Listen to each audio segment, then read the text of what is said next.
Welcome back, everybody. I'm going to show you some examples of Sun Scold and then how we can prevent Sun Scold. So right now we're at my Sengoku, and it does have a little bit of Sun Scold from previous years, but it's been healing up. So if you look closely here, there's a bit of damage to my Sengoku where it pretty much split in this area, and there was a bit of a large crack here. Now, the crack did start to heal up eventually over time, but it looked very unsightly for the moment. And the cause of that was the sun was beating down on this young brand new tree, causing it to pretty much get scorched and then crack open there. Here's another good example of some sun scorch. You can see it scorched it, but it didn't really crack open as of yet because I protected it as soon as I noticed it. So it's the browning here that you see. This fire glow had a bit of sun scorch on it last year as well. It's not too bad when it comes to the cracking. I did cover this as soon as I noticed it as well, but we're gonna be proactive before summer even comes around.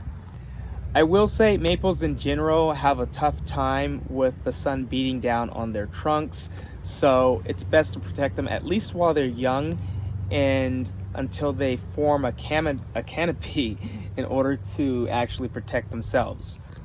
So what we have here is a tree wrap that you can get from your local hardware store. I think it only costs maybe $4, maybe $2, $3, somewhere around there. So the goal here is to wrap from the very base really tightly, making my way all the way up. And this is going to add an extra layer of protection from the elements, making sure our trees look lovely until they get their own canopies to protect their trunks a little better than what they're already doing. And we're doing this because the trees have like very thin cambium layers, and that's why they tend to fry easily.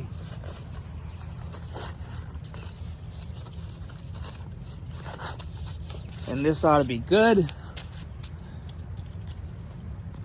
And if you notice at the top, I pretty much just tied it so it stays still, and I never had an issue with this in previous years now that we started wrapping our trees. By the way, if you have sugar maples or even just silver maples, whatever maple you have, it's best to get these guys as well, because just like Japanese maple trees, these guys are susceptible to sun scorch. The only problem with using this stuff is that it's not the best to look at. So not eye-catching or anything like that. It's kind of a little bit of a distraction. But again, we're only gonna use these until the canopies kind of grow out and are able to protect their own trunks, which is usually around 3, maybe 4 years. And that's if it doesn't take less years. So I will show you guys another method, which includes placing things around your trees that will grow pretty tall or spiky. I usually try and get something with nice and airy flower stalks like snapdragons. In this case, we're using potatoes or bag potatoes to place in front of the trunks, which will end up growing further up and provide some sort of shade for the trunk in the back there. And if you see, we have 3 potato bags. Or in this situation, we're using a ton of poppies here in this area, which will end up flowering and kind of move around with the wind, providing dappled lighting for the trunk in the back there for the Japanese maple tree. Here's an extra large poppy. Look how big these poppy flowers are. These guys are gonna grow pretty tall. And again, you can see, so the sun comes here and it goes all the way this direction. So these poppies will provide shade for the better part of the day, and then they'll get a little bit of shade from some of these smaller poppies for the late day, or I want to say sunset, because that's where the sun sets. Besides snapdragons and foxgloves, I do use some lilies here and there, which do help protect. But this tree, it's been growing here for almost 4 years now, so I might put the wraparound for one more year, as the canopy just slightly allows some sun through. And you can see where it kind of got singed one year, but it turned out all right. So this might be the last year I protect it with the actual wrap. And then the one right here, you can see the shade that's casted. Obviously, it doesn't really need any more protection. The sun doesn't really beat against the trunk anymore, so no more wrap for this tree. And obviously the same for this Bini Sukasa. Obviously, it has really great protection from the sun, so the trunk doesn't get fried, nor do most of the inner branches. But there is one more option, I will say, and it's kind of a bit more of a pricier option. I think I'll try it 1 year myself, but this isn't the year. It's the Ivy Organics paint, or 3-in-1 paint. So it protects from Sun Scold and insect pressure. It is kind of like a white coat, so you coat your tree trunk and it'll become all white and eventually bounce off some of that reflective lighting or some of the sun's rays, helping to keep your tree cool. Now, here's what you can kind of expect with your trees after around 3 to 4 years. So the tree now has shade for its trunk. So the sun's not beating against the trunk of the tree with this Katsura. You can see where the sun's edge lies and then where the shade begins. Therefore, I don't really need to use any sort of wrap for this tree. And same for the one back there, as it casts a pretty gosh darn great shade or dappled lighting here.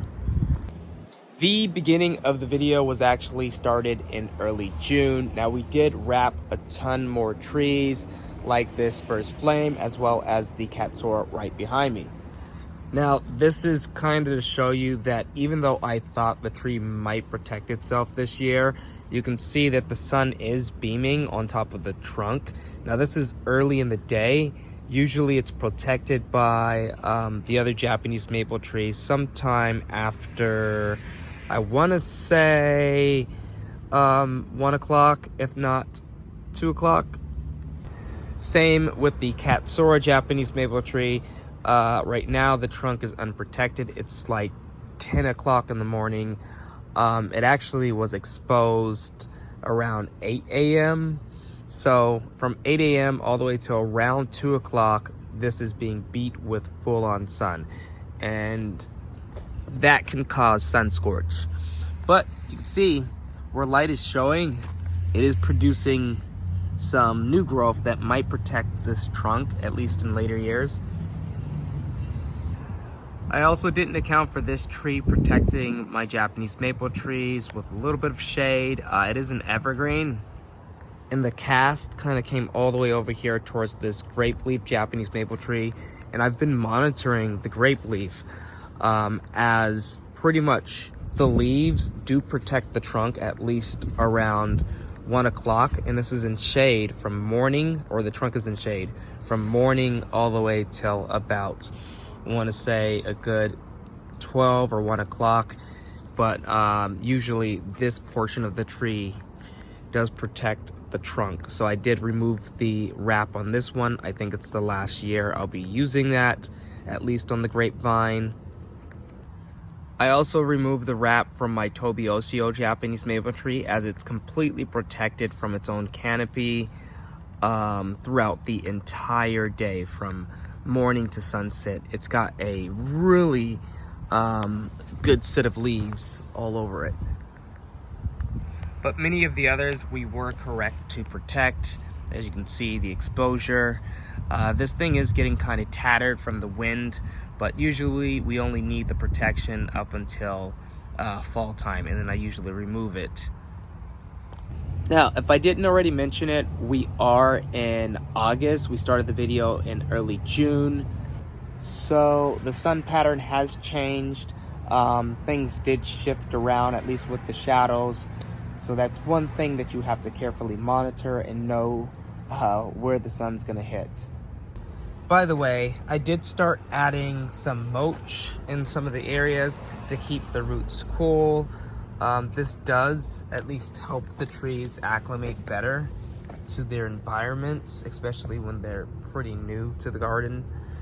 But all right, guys, I will see you guys in the next video. Peace.